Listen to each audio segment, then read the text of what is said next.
Hey guys, welcome back to another Boys Toys video, and today we're doing custom Lego Transformers, and our setup is different. We watched a few YouTube videos and decided that we should probably do something like this. A big thanks to Rollout, Stupid Ninja, and Lego Dan. Now, let's just get into the focus of this video. This is Flex, my favorite Transformer out of all the ones I came up with. Here's some custom art I drew of him. I thought that was cool. And I also have custom art on, let me see, Dragon Claw. That's right here. One second. And I just thought that was cool too. Now for articulation on this character, he has some right here in his shoulder, just like Shocktopede, and some of the elbow. So it's kind of the standard articulation. His head does move, but it's such a pain, I just don't want to do it. His legs move back and forth, but you kind of gotta bend him like that to make him stand, which is kind of sad. Now, he is a little bit smaller than most of my other builds. I kind of count this, I kind of count Dark Slash to be my kind of standard size. And that also brings up the next question, why is Shocktopede so big? It's because on my first video I thought I could do better. And I did, but I realized I didn't have the pieces to build anyone else like that. So I just went down to a smaller size. Now for color, this character is actually my first custom character that actually has a variety of colors. Most of them are just black and gray. The ones that I came up with, at least. Because Dark Slash was made by Paul from #Squad. And Dragon Claw was made by Luke from #Squad. But I kind of built that one for him. And for scale to a minifigure, he's off. He's just way off. Now, even though he is smaller than my normal Transformers, I like to think that's because of his age. I wanted him to be kind of a young age. So that is I guess a positive. And I did make a few things for him. I made this, which is based off of Rollout's design. I can't take credit for that. It is one of his explosions, but I kind of took colors in my own hand and made it a blazing fire. I'm going to set that right there and show you what it can do. And then I got his weapon, which is a flamethrower, which you might have been able to see from the custom art.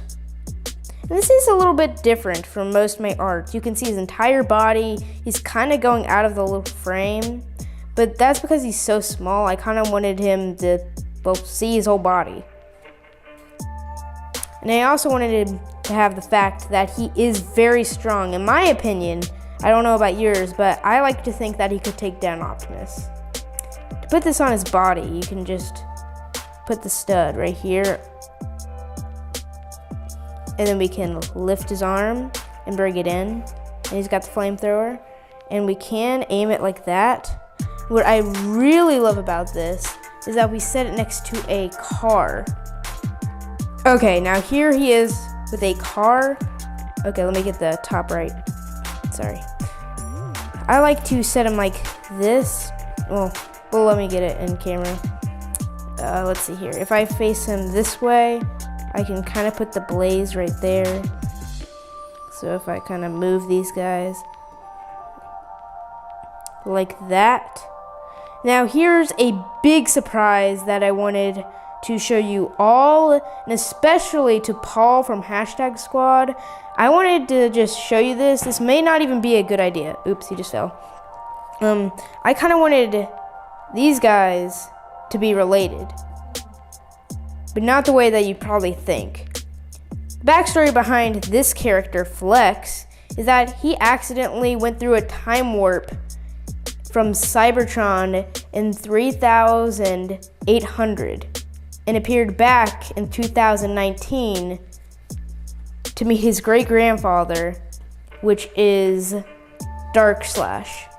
Now, you might be thinking he probably wouldn't be alive, but this is Transformers. They live for centuries.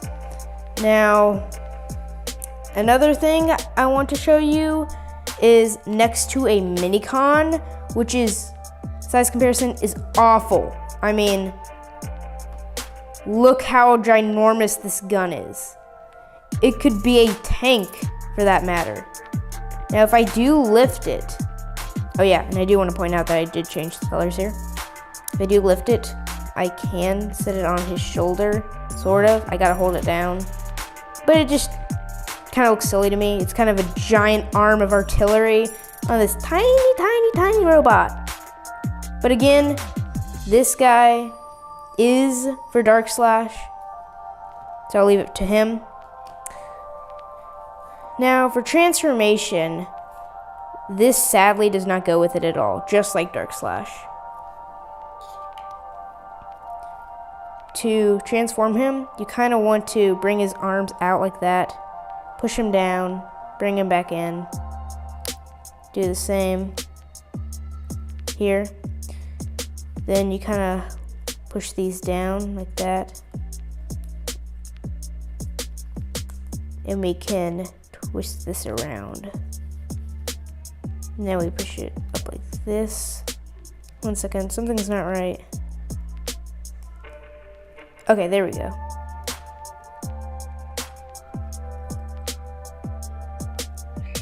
Like that. Then you're gonna wanna twist this around. Now this is kind of a pain to keep twisting everything, but I just really enjoy it because I know that everything has a place, or at least looks like something. Everything except his waist, which is kind of hidden from an angle.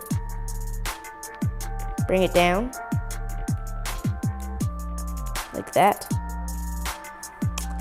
Twist his waist around like that.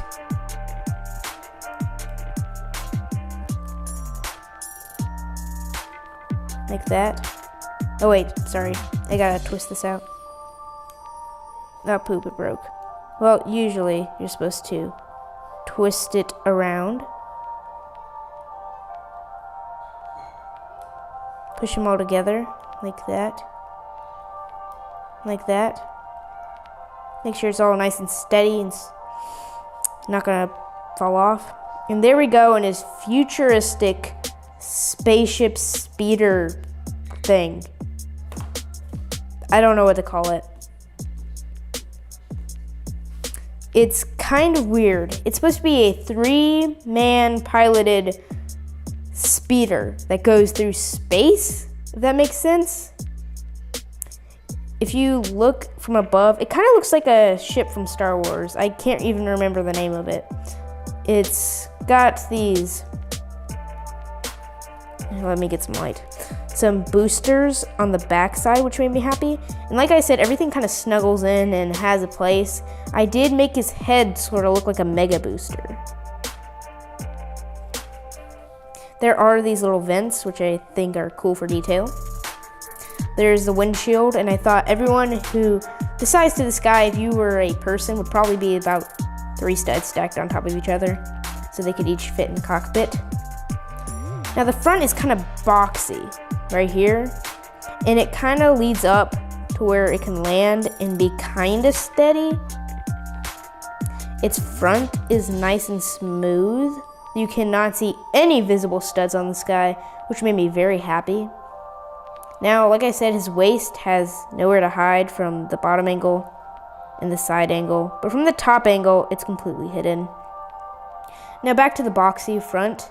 I kind of meant it to be where it can ram into things. I kind of wanted it to have like some kind of self-defense. Like that.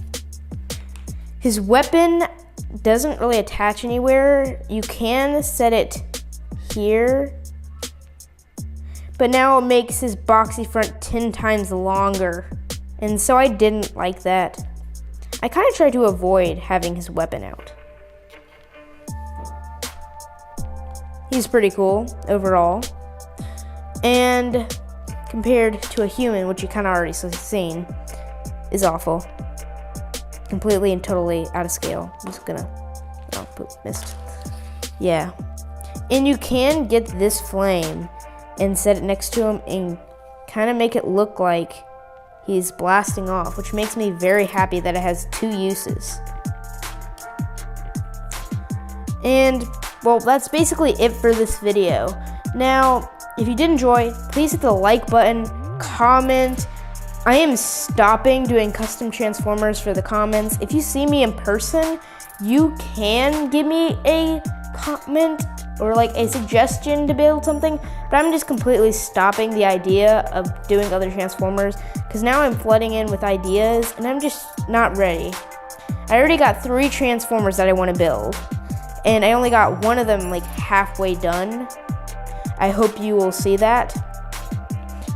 And that's it for now. I'll see you all in the next video. Bye.